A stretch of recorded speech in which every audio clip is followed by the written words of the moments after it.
Capítulo 11. Discos voadores em Atlântida. Uma grande bola de aço voará no ar se a atração gravitacional da Terra for neutralizada por uma força magnética que atue na direção oposta. Nada parece sustentar essa bola. Nada é visível, nada é tangível, nada é audível. Se a corrente magnética fria da Terra pudesse ser estudada, medida e analisada, mais cedo ou mais tarde poderiam ser encontrados meios de produzir forças iguais e opostas, que induziriam a uma condição de ausência de peso em qualquer corpo sólido ao qual fossem aplicadas. Aumentando-as, elas excederiam a atração do magnetismo da Terra e moveriam o corpo para o espaço. A vibração pessoal do corpo poderia ser elevada o suficiente para produzir esse resultado. Casos testemunhados de levitação parecem dizer, sim, isso pode acontecer acidentalmente, como aconteceu com Santa Teresa e com outros santos que foram vistos se levantando do chão quando a intensidade de suas devoções elevou suas vibrações ao tom necessário. Também pode acontecer por ordem, se a vontade estiver adequadamente sintonizada. James Churchward teve a sorte de conversar sobre esse assunto com um velho rishi indiano que se interessou muito por ele e lhe contou coisas que normalmente não são discutidas com homens brancos. Ele pode elevar suas vibrações acima da fria força magnética da Terra e anular seus efeitos. É somente essa força que o atrai e o prende ao solo. Quando a força magnética é anulada, o corpo do homem, sendo matéria, e a matéria em si não tendo peso, permite que ele levante seu corpo e flutue no ar.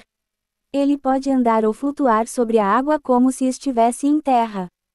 O peso mede o grau de atração e atração que a força magnética é capaz de exercer sobre ele. Sem a atração magnética, não há peso. O maior corpo celeste, estrela ou sol, não tem peso no espaço.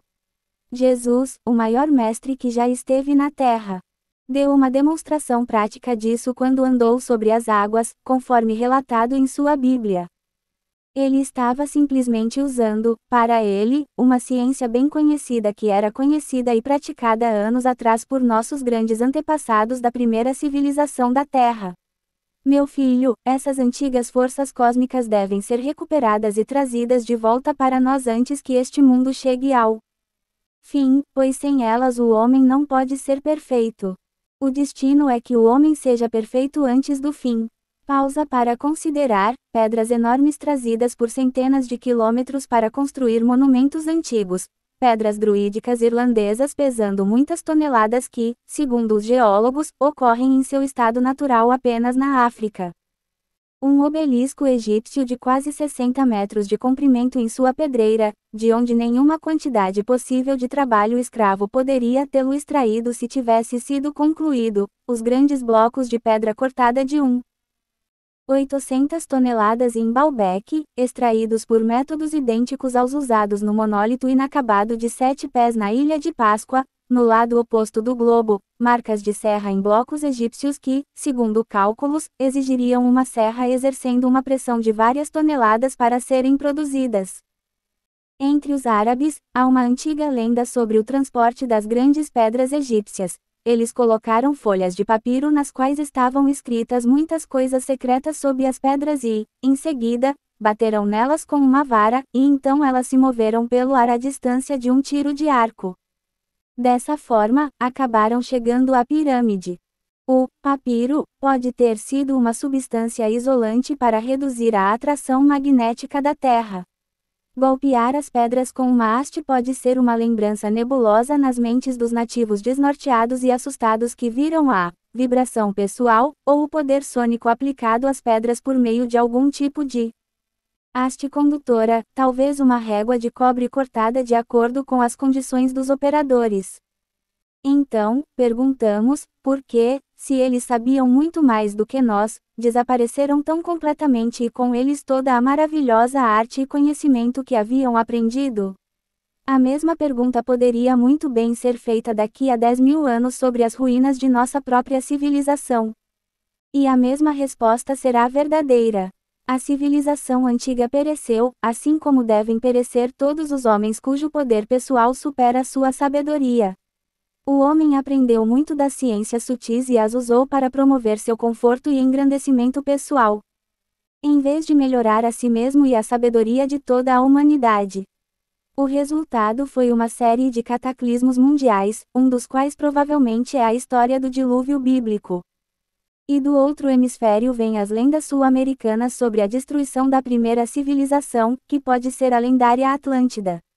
Segundo as lendas, havia um templo dos mistérios, chamado de Casa da Chama, no qual os sacerdotes cientistas guardavam os segredos do poder cósmico. Ninguém, exceto os iniciados, tinha permissão para se aproximar da Casa da Chama, sem sofrer morte instantânea. Agora, um jovem príncipe, diz a história, aventurou-se nos recintos proibidos e, como uma criança que brinca com coisas que não deve, experimentou os terríveis poderes contidos em grandes abóbadas e túneis subterrâneos. Como resultado, o poder cósmico foi liberado, as chamas irromperam da Terra e destruíram quase todo o país, que então afundou no mar com seus 60 milhões de habitantes. Em Gênesis, Adão recebe a ordem de não comer o fruto da árvore do conhecimento. Ele o faz, e o jardim do Éden, a gloriosa primeira civilização, é destruído. Um querubim com uma espada de fogo o expulsa. A grega Pandora foi instruída a não abrir uma determinada caixa. Ela o fez e o mal e a miséria vieram ao mundo. Existe alguma conexão entre essas fábulas simbólicas? A caixa de Pandora, o fruto do conhecimento proibido. Os segredos da proibida, House of the Flame, parecem ser apenas maneiras diferentes de dizer alegoricamente a mesma coisa, que a civilização científica anterior do mundo pereceu devido ao excesso de conhecimento e à falta de sabedoria. No Popol Vuh, os deuses estão preocupados com o fato de o homem saber tudo e ver tudo como eles mesmos, por isso sopram névoa em seus olhos para que ele não possa ver longe e perto ao mesmo tempo. Em outras palavras, o conhecimento do homem sobre as ciências secretas é reduzido, para o seu próprio bem e para a saúde de todo o sistema solar em geral. O livro de Dizian diz: então, a quarta raça, Atlantes, se engrandeceu com orgulho. Nós somos os reis, diziam eles, nós somos os deuses. Eles construíram templos para o corpo humano.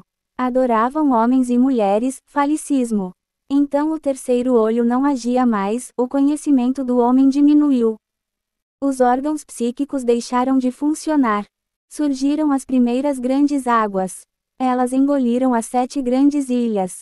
Tudo o que era sagrado foi salvo, o que era profano foi destruído.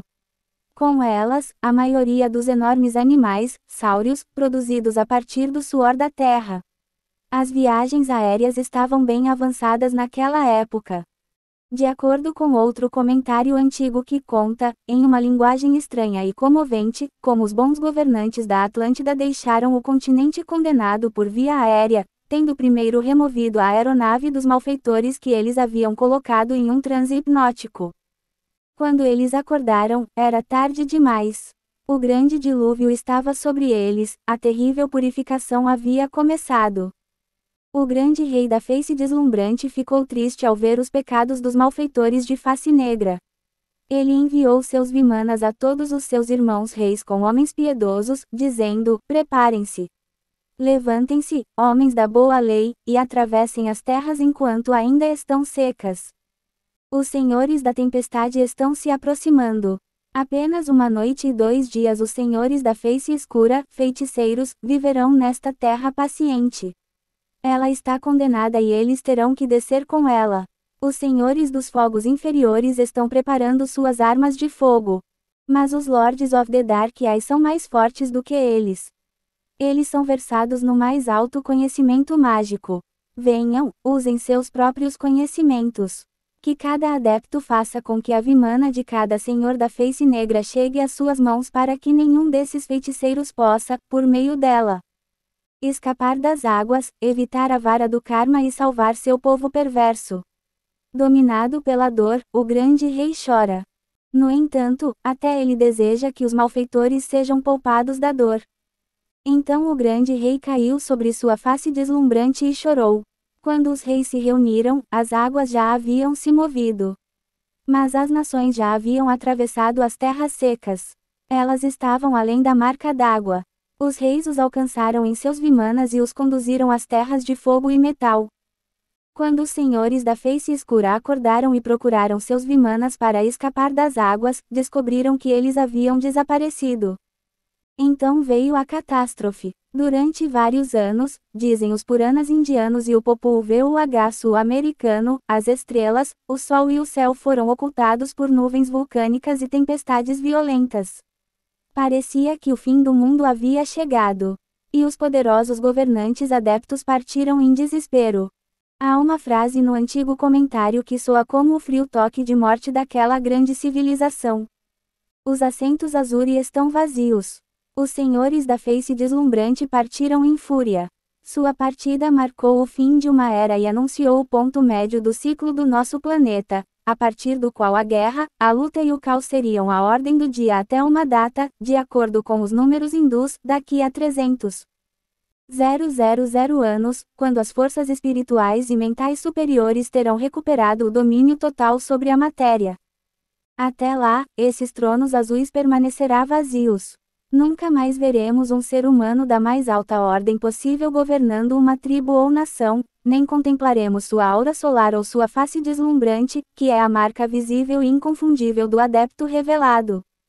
Os lordes partiram, tomados por seu povo e guardiões das boas leis. Outros, segundo nos dizem, deixaram o planeta Terra para sempre. Para onde eles foram? Os Vimanas podiam viajar para a região solar, Surya Mandala, e daí para a região estelar, Nakshatra, movidos por forças além de nossa compreensão. Se, por meio de combustão bruta que proporciona uma velocidade de exaustão de 7 milhas por segundo. Achamos que em breve poderemos deixar nosso planeta e viajar pelo espaço, não deveríamos rir daqueles que conseguiram fazer o mesmo usando as forças cósmicas muito mais poderosas descritas nos livros antigos. E se a pergunta for feita, para onde foram os primeiros viajantes espaciais? Vênus seria a resposta óbvia. Nenhum outro planeta em nosso sistema exerce tanta atração sobre os terráqueos que buscam a perfeição.